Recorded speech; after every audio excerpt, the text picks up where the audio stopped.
Hello everyone, Earl Henderson, Primordial Defense. Thank you for watching. I have another Monday quarterback video for you. I'm going to play this video and talk about things that are going on and better explain what's going on and talk about things that I think that are being done right and or done wrong. Here we go.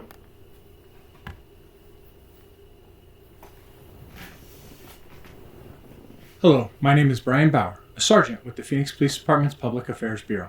The information, audio, video, and pictures you are about to see are intended to provide details, as we currently understand them, of an officer-involved shooting that occurred at about 9:45 a.m. on December 3rd, 2022. The following video and audio clips were collected from various sources, including surveillance cameras, 911 calls, and body-worn cameras worn by the officers. Body-worn cameras are used by all officers assigned to patrol and several specialty units. Per policy, they are worn at mid-torso level and capture the view of line of sight from that perspective. It's important to note that the camera lens is fixed and does not capture everything seen or experienced by officers. When activated, both audio and video turn on. The body-worn camera has a buffer video without audio for 30 seconds prior to activation. This feature is designed to capture incidents that happen suddenly where an officer doesn't immediately activate the camera. This video may contain strong language as well as graphic images, which could be disturbing to some people. Viewer discretion is advised. This incident occurred in the area of 29th Avenue and Thomas Road, when a man called 911 to say he was being threatened by a man with a knife. As the first two-man unit arrived, they saw a man matching the description from the call. Officers gave several commands for the man to put his hands up and told him he was under arrest. The man was not compliant, at which point one of the officers used his less lethal impact launcher to get the man to comply. The man then ran west along Thomas Road as officers ran after him. The man continued to run as he turned south on 29th Avenue. With the knife still in his hand, he ran in the direction of an occupied vehicle stopped in the street. It was at this time the officer-involved shooting occurred. Here is a portion of the initial 911 call made by the original victim at 9:36 a.m. Phoenix 911, where's the emergency? 27th Avenue and Thomas and Graham. I just had a homeless person pull a knife on me. These next audio clips are portions of the radio conversations between the officers and the communications operator. 27th Avenue, Thomas. Transient just pulled a knife on the complainant. 45-year-old white male, 5'4", thin build. He has a beard, black long-sleeve shirt, and black pants with a black knife. Complainant stopped to throw things. Complainant drove around to the other side of the building. He's going to be in a white Chevy cargo van. The subject's now running towards the complainant's van with a large rock. Looks like now they just moved to the subject is following on foot. The subject's now in the parking lot, still has a knife in hand. The following two body-worn camera videos are from the initial responding officers. This first video is from the passenger officer who can be seen using his less lethal launcher. Yep, alright, he's throwing rocks. Put your hands up, Phoenix Police, you're under arrest! Get your hands out of your jacket! Get your hands out!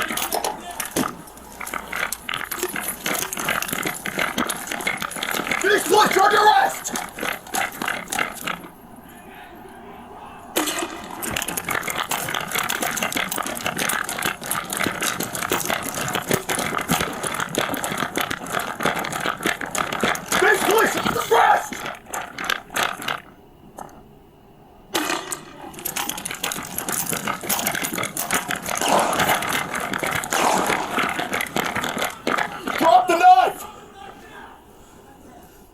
Here are the same events from the officer involved in the shooting.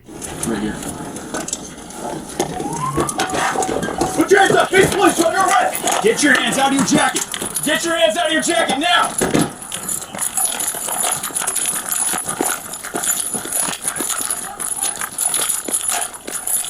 Get back! You're gonna get shot! You're gonna get shot! Do not run that way!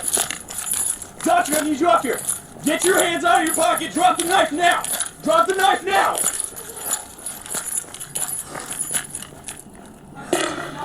Drop it now! Drop the knife now! Drop the knife now!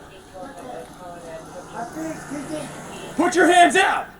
These next clips are from 3 different surveillance cameras, all from the same local business, Okay, so let's go back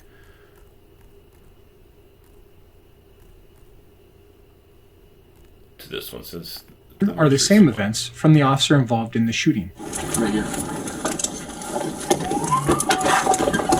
Okay, so I've talked before in other videos about the siren box, it being able to be wired up in a way where you can have it wired in to the vehicle's horn. And you get to see this right here. So he presses down on the horn of the vehicle, and instead of hearing a burr, you hear a siren tone going off. So that's a pretty cool feature to be able to have activated on those things. Unfortunately, in a lot of places, they just don't activate the damn feature because it requires splicing in more wires, and there's just more work involved in it. But for those that have watched the other videos and heard me talk about it, this is one of those things.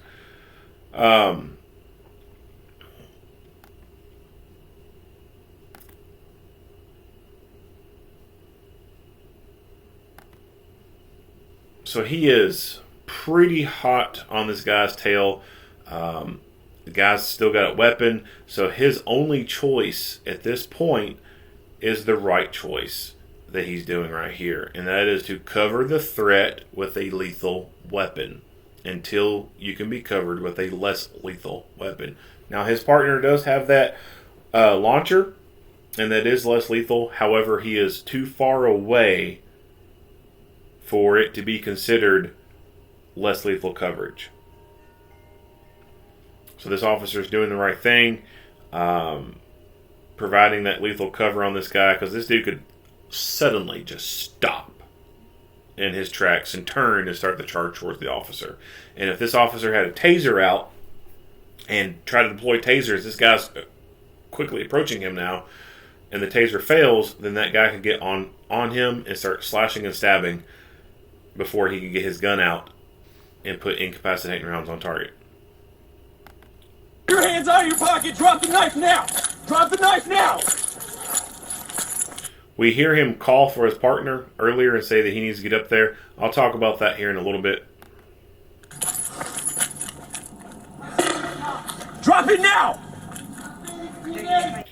So these people are stopped in the road now. So they were driving, and now they come to a complete stop.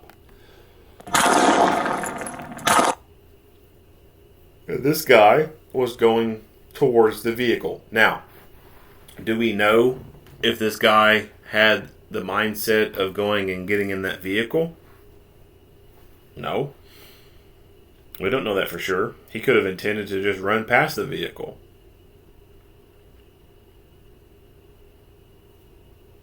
But I think this officer acted reasonably. I think this officer acted in protection of those people that were in that vehicle. Because this guy could have tried to get in that vehicle and take one hostage, or just get in the vehicle and try and take it over and take off. So I feel this officer did the right thing in protecting these people. Now, interestingly enough, these people that took off, last I was able to read on a news article, the police were looking for these people to come forward as a witness, but they have not come forward yet. And you can just look at the wheels on this vehicle, and that in of itself tells you why they probably have not come forward yet.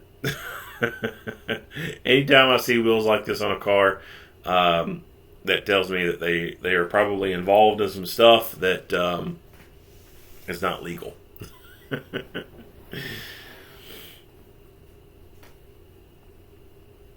Alright, going back to the launcher video.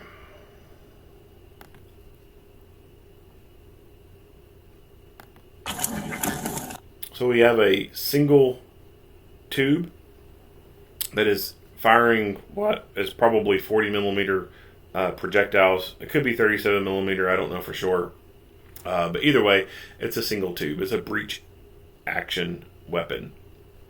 Meaning, you open the breech, load a round in, close it, fire it, open the breech, take that shell out, put a new one in, close it, fire it. A little slow. In fact, it's really slow. When it comes to launchers, I think that the multi-shot launchers are the best launchers to have, because you can put quick follow-up shots relatively quickly. Whereas with a single tube, it takes a while. But I like how he has it out and ready. So I don't know if this is something that is carried up in the cab of the vehicle. It could be something they keep in the cab. I don't know. I kind of doubt that. But it could be. If not, it's most likely kept in the back cargo hold of the SUV. Most likely. So that tells me that as they were en route to this call, they had to have stopped and then got out and got this thing. Which is good forward thinking. They're thinking from the mindset of, all right, we get here on scene, this guy's got this. He may try to, run towards us, something like that. Let's have a less lethal option in play here to immediately put in and use it. Have some ability to use a less lethal at a greater distance than what the tasers work at. Because the tasers up to 25 feet. That's pretty close. This, you can shoot a lot further than 25 feet and hit your target with it. So I like how they're thinking from the mindset of let's get something in our hands and ready so that when we get here, we can put it into play. Versus we get there and then now we have to go around to the back of the car, rummage through some shit, find it, and then try to put it into play. Put your hands up, feet, please. You're under arrest. Get your hands out of your neck. So he fires that first round, no effect. That or it misses, I don't know. Goes to reload. Feet, please. You're under arrest.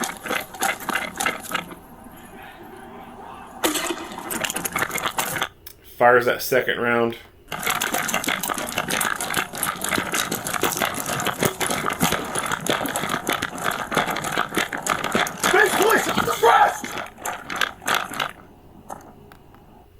Now here's the thing that sucks for him.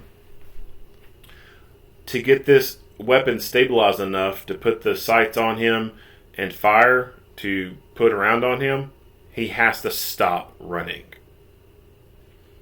So earlier, when this officer was coming around the corner chasing after this guy, he yelled out to his partner, "I need you up here." And the reason why this officer here was not closer is because he was having to stop to fire this thing. The first time in the parking lot, right? He had to slow down enough, get a sight on the guy, get a lead on him, fire it. Well, that created a lot of distance. Now he's having to play catch up. Now he's getting to this point. That distance is increasing. So although I like how they initially decided to try to use this device, I don't think that once the guy started running, it was the best tool to be utilizing. I think after he fired that first round and it was ineffective and they start the chase, he should have reloaded it, got it ready to be able to fire again, but transition over to his taser, catch up to his partner, and as they're still running, attempt to use the taser on the guy. If the officer with the pistol out was that close to the guy and had a taser, it would have likely hit the guy. Now, whether or not it would have been effective, that's another thing, but he would have been within striking range of the guy. But as I noted earlier, the guy with the pistol was up there by himself, essentially. It would not have been wise at all for him to be running behind this guy armed with a weapon and only have a taser out. You meet lethal force with lethal force unless you have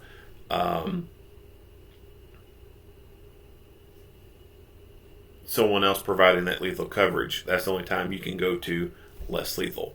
And his partner was not close enough for that to be able to happen, even though his partner does have a less lethal weapon. So I think the best thing he could have done when he first fired was reload, run, transition to taser, and fire taser.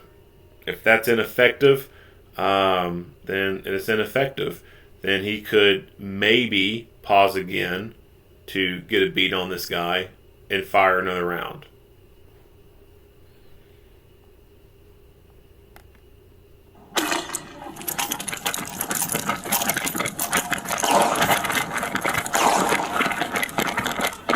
He transitions the less lethal. It's on a sling. He pushes it off to the side and then transitions to his handgun.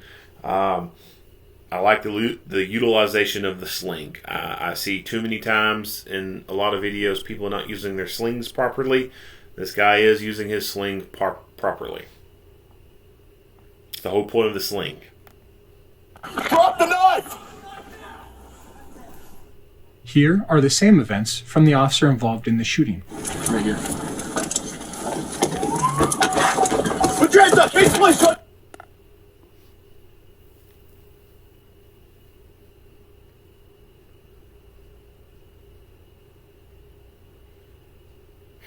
Fucking. So here they are, whoop, pulling out in this lane, and this car decides, nope, I'm gonna keep on going. Some fucking people, man, I swear.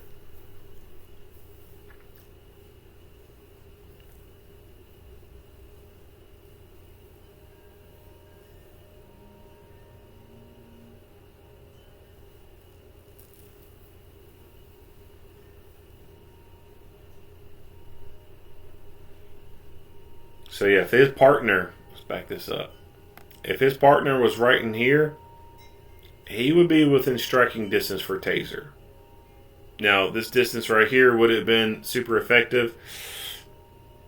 Probably not, but it would have been better if he was as close as possible. And even then, let's say his partner was up here close and fired his taser and it didn't work. They could communicate to each other, all right, you go lethal, I'll go less lethal. And then the taser guy could holster his taser, pull his handgun out, and then this guy could holster his gun and pull his taser out and then fire his taser.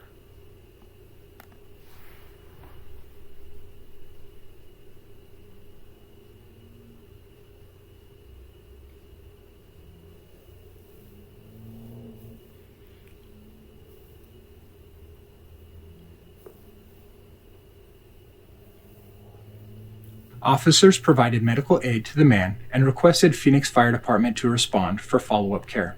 He was taken to a hospital with non-life-threatening injuries. The officer involved in this shooting has been with the department for 5 years and is assigned to the Maryvale Estrella Mountain Precinct. This incident is the subject of... Alright, that's it. If you like what you hear and see, go ahead and give me a like and a share. If you have not already, hit the subscribe button and stay tuned for more Monday quarterback videos. Earl Henderson, Primordial Defense. Thank you for watching.